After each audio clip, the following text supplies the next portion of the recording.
Henry and Gordon were lonely when Thomas left the yard to run his branch line.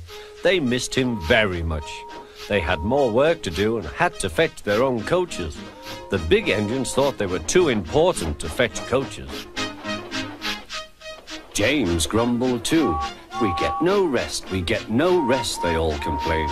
But the coaches only laughed. "You're lazy and slack, you're lazy and slack," they answered. Altogether, the engines were causing Sir Topham Hatt a great deal of trouble. The big stations at both ends of the line each have a turntable. Sir Topham Hatt had made them so that the tender engines can be turned around because it is dangerous for them to go fast backwards. Little tank engines like Thomas don't need turntables. They can go just as well backwards as forwards. But to hear Gordon talk, you would have thought that Sir Topham Hatt had given him a tender just to show how important he was.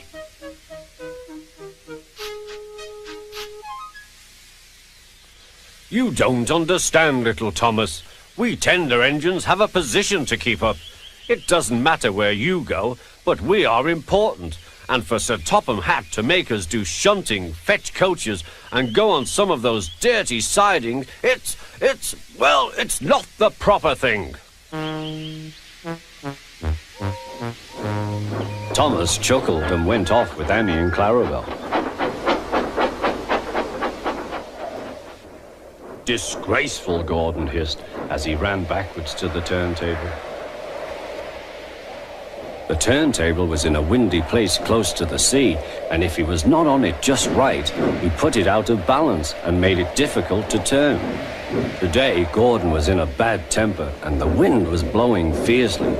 His driver tried to make him stop in the right place, but Gordon wasn't trying. The fireman tried to turn the handle, but Gordon's weight and the strong wind prevented him. "It's no good," they said at last. "Your big tender upsets the balance. If you were a little tank engine, you'd be all right. Now you'll have to pull the next train backwards." "Look," called some boys, "there's a new tank engine." "Oh, it's only Gordon back to front."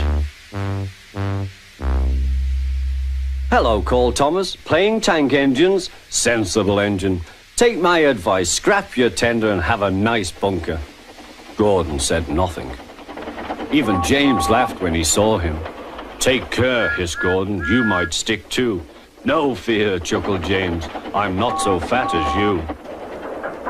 "I mustn't stick," thought James. He stopped on just the right place to balance the table. It could now swing easily.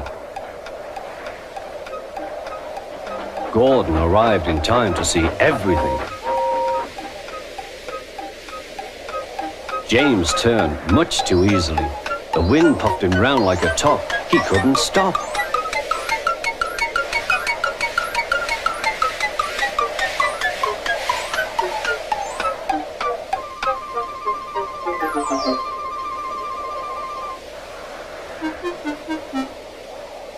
"Well, well," said Gordon, "are you playing roundabouts?"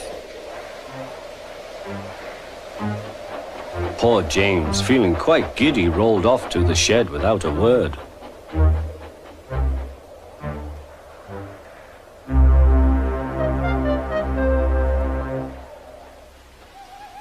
That night, the three engines had an indignation meeting. "It's shameful to treat tender engines like this. Gordon has to go backwards and people think he's a tank engine. James spins round like a top and everyone laughs at us. And to add to that, Sir Topham Hatt makes us all shunt in dirty sidings. Blah!" "Listen," said Gordon. He whispered something to the others. "We'll do it tomorrow. Sir Topham Hatt will look silly." The engines had decided to go on strike.